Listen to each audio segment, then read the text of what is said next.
Good morning, students. Welcome to civics class. So we are learning about the Lok Sabha. No, already we have learned the term of the Lok Sabha. Okay, what is the normal term of the Lok Sabha? When the President of India can extend the term of the Lok Sabha, when, under what circumstance? So please remember. And when the President of India can dissolve the Lok Sabha before the completion of his 5 years. Already we have learned. Again, we will learn this in the second lesson. The role of the President, his President's power is okay. So the normal term of the Lok Sabha is 5 years only. If this question is there. Okay, in the examination. So what is the term of the Lok Sabha? Then he can write Lok Sabha's term is 5 years. Okay. And then we have learned about the composition of the Lok Sabha according to the Constitution of India. What is the maximum strength of the Lok Sabha? 552, no? Among these 552, 530 from various states. Okay.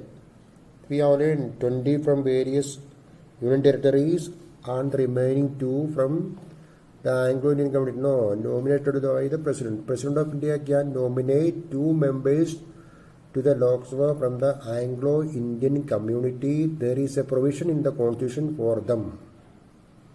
Okay, in every Lok Sabha, the President of India can nominate 2 members from the Anglo-Indian community, a minority community in our country. So they are having a provision in the Constitution. Okay, and already we have learned qualification for a membership. No.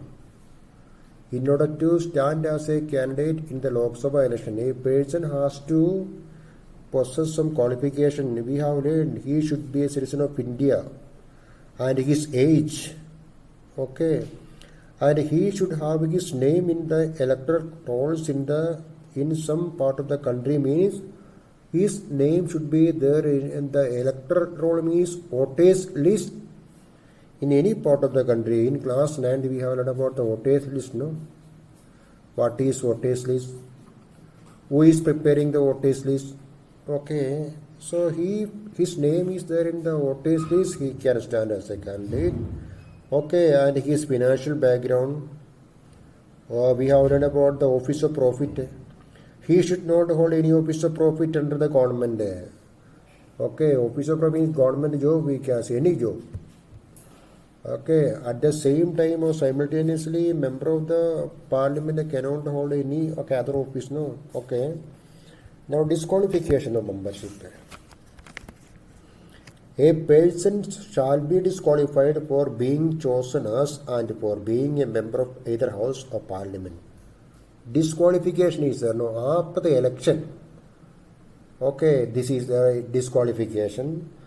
When if he holds any office of profit under the government of India or the government of any state other than an office exempted by parliament by law, but not a minister for the union or for the state. Okay, a member of the Lok Sabha cannot hold any office of profit. Okay, that is the meaning, office of profit. But a member can be minister, no? Okay, now we know that minister is, for example, Union Council Minister is Prime Minister of India. He is a member of the Lok Sabha. Or we can say Rajnath Singh. Another, Defense Minister of India, Rajnath Singh. Nirmala Sitharaman, the Finance Minister. They are the members of the Lok Sabha or Rajya Sabha. Only the members of the Indian Parliament can be a minister. No, please remember, this is not an office of profit. Okay. If he is of unsound mind and stands so declared by competent court after the election, okay, if the court announce that he is mentally not fit, okay, then there is disqualification. If he is an undischarged insolvent after the election, no, insolvent, we know that one, insolvent. Okay, if he is not a citizen of India or has voluntarily acquired citizenship of a foreign country, state, or is under an acknowledgement of allegiance of other or adherence to a foreign power after the election. If this person has okay, allegiance to a foreign power, certainly the speaker can disqualify him. Okay. If he is so disqualified by or under any law made by parliament, disqualification, no, parliament can make laws. And we know Parliament of India is a law-making body of our government, a law-making body. This parliament is making the law. Okay. If any question arises as to whether a member of either House of Parliament has become subject to any of the above disqualification, the President's decision in accordance with the opinion of the Election Commission shall be final. Okay. Election Commission of India will give a report to President of India. Then the President of India can take the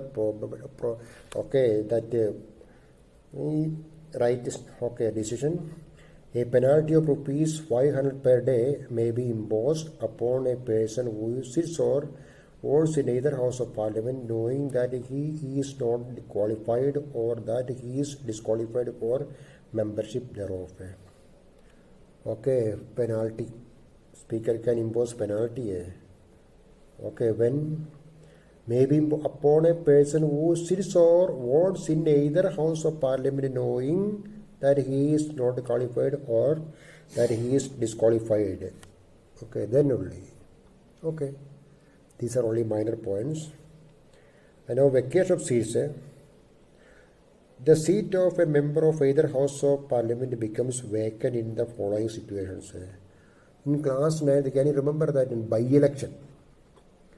What is the need for by-election in our country? By-election. We have learned the 3 types of election. No, general election, mid-term election, and by-election. By-election is there if there is a vacancy in the Lok Sabha or in the Rajya Sabha, Legislative Assembly, or any elected body. To fill the vacancy, the commission can conduct an election. It is known as the by-election. Any member of the Lok Sabha or Rajya Sabha or Legislative Assembly or a panchayat or a municipality, any elected member of the elected bodies can resign if they want. Then, if there is a resignation, certainly there is a vacancy. To fill the vacancy, the commission will conduct election. It is known as the by-election. Okay.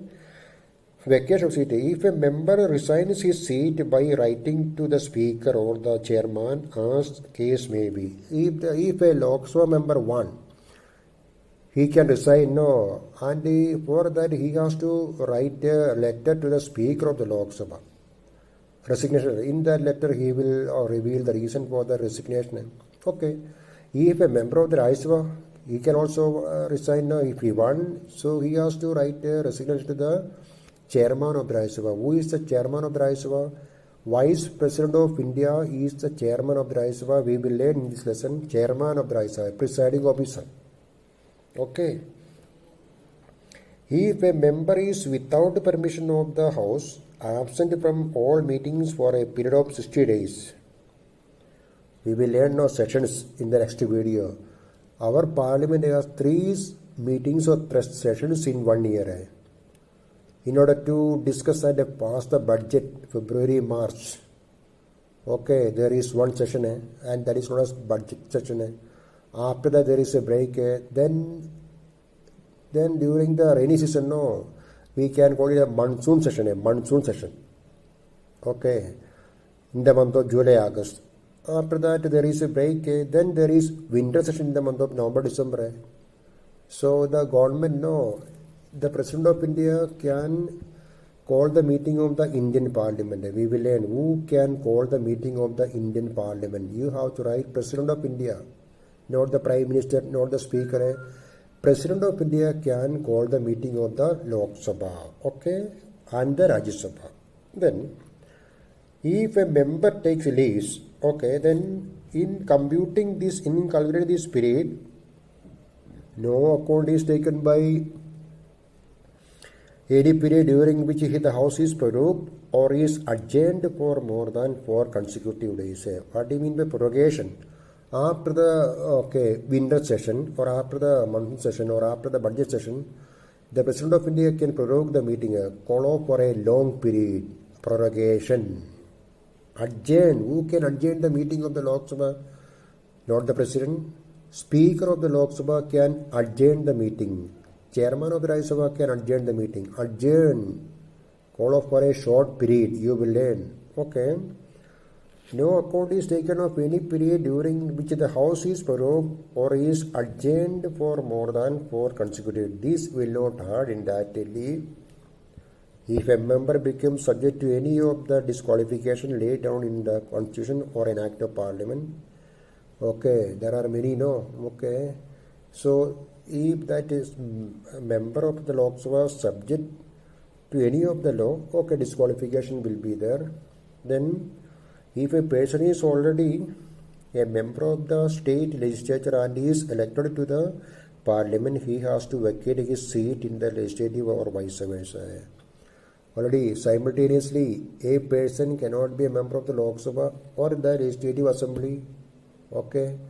For example, in the coming election, member of the Lok Sabha or member of the Legislative Assembly, an MLA can stand as a candidate for the Lok Sabha election. Vidayak. If he win the Lok Sabha elections, he has to resign the post of the Legislative Assembly. No, that is very important. Okay. Then, if a person is disqualified from being member of a ground of defection under the anti-defection law. Anti-defection law is a law passed by the Parliament of India in 85 when Rajiv Gandhi was the Prime Minister of India. Okay. According to the anti-defection law, when a member of a house gives up membership of his party or votes against the direction given by the party, okay, to which he belongs, he shall be disqualified from being a member of the house, provided there is not a split in the party with at least 1/3 of its members. An elected member, for example, जो Congress or BJP or any party, no, in our Lok Sabha election, okay, party-based election. If a Lok Sabha member, I mean Congress member, MP, if he change the party, okay, the speaker will disqualify him. He can change the party, no problem, it is his privilege. But before that, he has to resign. Okay. So, this anti-defection law is there. Okay, we will learn again. I will explain anti-defection law afterwards. So, these are the vacation. Okay, please remember vacation. Okay, and now in the next video we will learn about the parliamentary procedures like sessions, quorum, question hour. Okay, what do you mean by quorum? What do you mean by question hour? And is the importance 0 hour? Okay, 0 hour we will learn. Motions we will learn, type of motions all we will learn in the next. Okay, after that we will learn about the Speaker of the Lok Sabha and his role. Okay. Who can elect the Speaker of the Lok Sabha? Okay, and what are the various roles of the Speaker? So please revise the lesson and learn. Thank you.